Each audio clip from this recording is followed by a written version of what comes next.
Hi friends, అందరూ ఎలా ఉన్నారు? బాగున్నారా? నేనైతే చాలా బాగున్నానండి. మనందరం బాగుండాలని మనస్ఫూర్తిగా దేవుణ్ణి కోరుకుంటున్నాను. ఈరోజు మన ఛానల్లో రెసిపీ వచ్చి నువ్వుల అప్పడాలండి. చాలా టేస్టీగా ఉంటాయి. ఇప్పుడు నువ్వుల అప్పడాలకి కావాల్సిన పదార్థాలు: మినపగుళ్ళుని మిల్లాడించేసుకోవాలండి మెత్తగా. ఉప్పు, కారం రుచికి తగ్గట్టుగా వేసుకోవాలి. అల్లం రసం, ఇంగువ, సోడా ఉప్పు, ఆయిలు, కొంచెం మైదా పిండి కూడా తీసుకోవాలండి. ఇప్పుడు మొత్తం తయారీ విధానం ఏంటి అనేది మా అత్తగారి మాటల్లో మీరే వినేయండి. అత్త, ఏం చేస్తున్నావు ఈరోజు స్పెషల్? అప్పడాలు చేస్తున్నాను. ఏం అప్పడాలు? నువ్వుల అప్పడాలు. పచ్చికారం, అల్లం రసం, సోడా ఉప్పు, ఉప్పు నీళ్ళు 4 పోసి గట్టిగా శుద్ధలాగా కలుపుతా, రొట్టి పిండిలాగా. ఈ సాయి గుళ్ళు ఆడిచ్చావా? ఆడిచ్చా, జల్లించుకోవాలి. కేజీ సాయి గుళ్ళు కేజీ ఆడిచ్చాం. మినపగుళ్ళు ఇదిగో సోడా ఉప్పు ఆడిచ్చి చక్కగా జల్లిచ్చేసావు. సోడా ఉప్పు వేసాం. ఇదిగో అల్లం రసం నీళ్ళు. అల్లం రసం ఒక 2 ఇంచుల అల్లం ముక్కని రసం చేసుకొని పోసుకోవాలి. ఇవి ఉప్పు నీళ్ళు.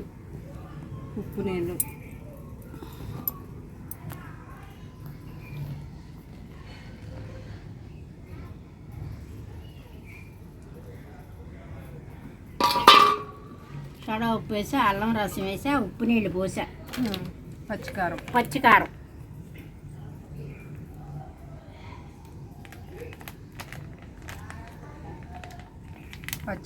రుచికి తగ్గట్టుగా వేసుకోవాలా?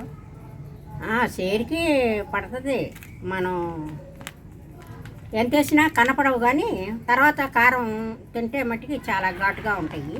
2 స్పూన్స్ సరిపోతుందా? చాలదు, 3 చెంచాలన్నా వేయాలి. కారాన్ని బట్టిలే, కారం ఘాటుని బట్టి 2-3 స్పూన్లు పడతాయి. కారం వేసాం. వేయాలా? నువ్వులు ఆ పిండి కలిపి శుద్ధ చేసి మళ్ళా ఆ ఉండలు రోట్లో వేసి దంచి తెల్లగా వచ్చాక వాటిని మళ్ళా నూనె రాసుకుని చేతులకి మన అప్పడాలు ఉండల్లాగా చేయటం, చేసి నువ్వులు వేయటం, చేతికి నూనె రాసుకుని అంటుకోకుండా నువ్వులు వేయటం, ఆ నువ్వుల్లో బిళ్ళలు చేయటం, అప్పుడు అప్పడం చేయటం. ఇదంతా కలుపుకోవాలి. ఇది మట్టికి పిండి ఉండదు, ఒకసారి పోసుకుంటాం. లేకపోతే కొంచెం ఉంచుకుని తటపూర రాకపోతే ఇట్లా మనకి ఎట్లాగంటే ఇది గట్టిగా ఉండాలి, లేకపోతే అప్పడం రాదు. నూనె చుక్క రాసుకుంటా, నూనె చుక్క పట్టాలి. గిన్నెలో పోసుకుంటా. నిల్వ ఉంటాయా అప్పడాలు? సంవత్సరం. నీ డోకా లేదు, బాగా ఎండబెట్టేసుకుని క్యాన్లో పెట్టుకుని చక్కగా అవసరం వచ్చినప్పుడు తీసి మళ్ళీ గాలి వెళ్ళకోకుండా మళ్ళీ మూతెట్టు. నీ 1.5 సంవత్సరం ఈజీగా ఉంటాయి. ఏమి పురుగు పుట్ట ఏమి ఉండవు, అస్సలు అనాల్సిన పనే లేదు. అట్టా 3 సంవత్సరాల నుంచి చేస్తున్నా, ఇంకా సగం అప్పడాలు ఉన్నాయి. మధ్యలో ఒకసారి ఎండలో పెట్టుకుంటే సరిపోతుంది. చపాతీ పిండి కలిపినట్టు కలపాలి. ఇవి కలుపుకునేటప్పుడు మటుకు చాలా జాగ్రత్తగా కలపాలి. కూస్తూ పలసనైనా అప్పడం అతుక్కుపోయి రాదు. మినపిండి మూలలు సాయి గుళ్ళతోటే చెయ్యాలి. సాయిగుళ్ళి, సాయిపప్పు అయినా సాయిగుళ్ళు అయినా, సాయి పప్పు అయినా పర్లేదా? మిల్లాడిచ్చేసుకోవాలి, జల్లించుకోవాలి. దీనికి అద్దటానికి మళ్ళీ మైదా కావాలి. ఇది ఆయిల్ కూడా కావాలన్నావుగా? ఆయిల్ ఇట్లా చేతికి అంటుకోకుండా ఉంటుందని చెప్పి కొంచెం బాగా జిగురు కదా, అది అట్లా వేసుకుంటా.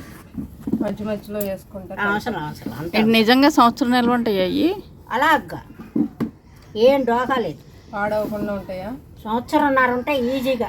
మీకు చేసేది ఒక్క రోజున చెయ్యమ్మా అని కూడా అట్లా చూసేదాన్ని. నేను చూసిన దాన్ని ఇవాళ పాప చేయమంటే, మా అమ్మగారు ఆ రోజున అలా చేసేది నాకెందుకు రావు అని చెప్పి ట్రైల్ వేసా, పిండిని జాగ్రత్తగా కలిపా, బాగుంది.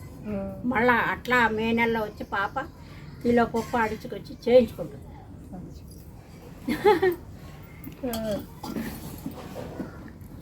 పిండి మీ అమ్మగారి దగ్గర మీరు నేర్చుకున్నారా? మా అమ్మగారు నా చిన్నప్పటి నుంచి ఈ కలపటం అలాంటివి ఏమి నేర్పలే నాకు మా అమ్మగారు. ఎవరు చేసేవాళ్ళు ఇవి? మా అమ్మగారే కలుపుకునేది. మా అమ్మగారు చేసి మాకు ఎండబెట్టమనేది. పాతికి పీట మీద పీటేసి పీట కింద పెట్టి పాతికి లెక్కెట్టి పెట్టమనేది. అవి గొడుగులు లాగా వచ్చేస్తే అప్పుడు ఆ వేడి మీద తెచ్చి పీట మీద పీట బోర్లేసి పీట కింద పాతి పెట్టేది. అట్లా 6 పాతికలు పెట్టేదాన్ని, 150 అలా. అవి మీకు అప్పుడు అలా చేసేవాళ్ళం. అవి మీకు సంవత్సరం వచ్చాయా? సంవత్సరం వచ్చాయి కావు. ఒడియాలు పట్టేవాళ్ళం. మాది పెద్ద కుటుంబం. మాకు ఇక ఏపుకునే నూనె కూడా ఉండేది కాదు. పొయ్యిలో పుల్లలాగి ఆ నుప్పుల మీద పెట్టి ఏగాక దాని మీద ఎర్రగా నుప్పుల మీద ఏగాక కొంచెం నెయ్యి తీసి దాని మీద రాసుకుని తినేవాడు. బాగుండేదా? చాలా బాగుంటుంది. నుప్పుల మీద కాల్చిందే బాగుంటుంది నెయ్యి రాసుకుంటే. ఇక ఆవిడ చేస్తుంటే చూసి నేర్చుకున్నావు. నాకు ఇప్పుడు ఈ మధ్య పాప చేయమంటే చేస్తున్నా. లేకపోతే మా అమ్మగారే ఇక అన్నీ మా అమ్మగారి చేతుల మీద వెళ్ళి నాకు నేనేమీ చేసింది. ఒక చెంచా ఇంకా వేయాలి. వేసి నీళ్ళల్లో కరిగాక వేసాను. నీళ్ళల్లో కరగబెట్టి కలపాలి. ఉప్పు నీళ్ళు, ఇంగవ నీళ్ళు, కారం, అల్లం రసం ఇవన్నీ ఇట్లా వరుసగా పెట్టుకుని కలుపుకుని ఉంచుకోవాలి. ఒక అరగంట ఉంచి అప్పుడు రోట్లో వేసి ఇంతంత ఉండ తీసి ఇంతంత ఉండ కొంచెం రోటికి నూనె రాసి ఇంతంత ఉండ వేసి 10 అవుతాయి. ఇంతంత ఉండ వేసి దంచి రంగు వచ్చాక కొంచెం ఇది నలిగాక పిండిని మళ్ళీ అరిచేతికి నూనె రాసుకుని ఇట్లా నూనె రాసుకుని అప్పుడు పాములాగా చేసుకుని ఒక 10 తీసి నువ్వుల్లో వేయాలి. ఆ నువ్వుల్లో చుట్టూ కదుపుకుని అప్పుడు బిళ్ళలు తీయాలి. అది చేసే ఊరికి ఉండాల్సిందే. ఎందుకని అంటాము ఇప్పుడు ఇది రోట్లో వేసి దంచావు కదా, చేతికి అతుక్కుపోతా ఉంటుంది. ఇంత ఉండ వేయచ్చు. ఇది 4 ఉండలుగా దంచేయచ్చు. నూనె రాయాలి రోటికి. దంచాల్సిందేనా? దంచకుండా అవదా? దంచకుండా ఎందుకు అవదు? ఇది మేము అరిచేతిలో ఇట్లా నలిపేవాళ్ళం. ఇట్లా నలిపి సాయి వచ్చే వరకు 4 సార్లు అన్నీ నలిపి అప్పుడు ఇట్లా ఉండ చేసి అప్పుడులో కూడా మా అమ్మగారు రోట్లో వేసి దంచిచ్చేది. దంచిచ్చేసి దంచడం వల్ల జిగురు బాగా వస్తుంది తెల్లగా తొందరగా అప్పడం తేలద్ది. అట్లా దంపినాకే అర్థం అట్లా అవి డొల్లిస్తాం. ఇట్లా నూనె రాసుకుంటాం వల్ల నువ్వులు అంటుకుంటుంది. అదేలే పిండిని అంటుకుంటుంది. ఇట్లా ఇప్పుడు ఓపికలు ఎక్కడ ఉన్నాయి రోట్లు వేసి ఇదివరకైనా దంచేవాళ్ళం పిల్లలు. జిగురు వస్తుందని. జిగురు వస్తుంది తెల్లగా ఇట్లా పాములాగా చేసిన అట్లా తెలుపు వచ్చింది అట్లా గట్టిగా. అంటే అప్పుడు అలా అనలేక కొంచెం వేసి దంచి ఇంత ఉండలో ఇది ఇంత ఉండ వేసేసి మా అమ్మగారు మాకు దంచమనేది. రోటికాడ కూర్చుని చుట్టూ గోన్లు వేసేవాళ్ళం. వేసి ఇది నూనె బాగా వేసవకాలంలో పిల్లలకి ఎక్సర్సైజ్ లాంటిది అయితే మన చేతికి అంటుకోకుండా పెద్దగా ఉండాలనుకుంటా కొంచెం చేతికి నూనె రాసుకుని చెంచా పెట్టి తీసుకుంటా. ఇక అప్పుడు ఇట్లా ఉండలు చేసుకుంటా. ఇదే ఎంత చేయాలనుకుంటే 2 గంటలు పని.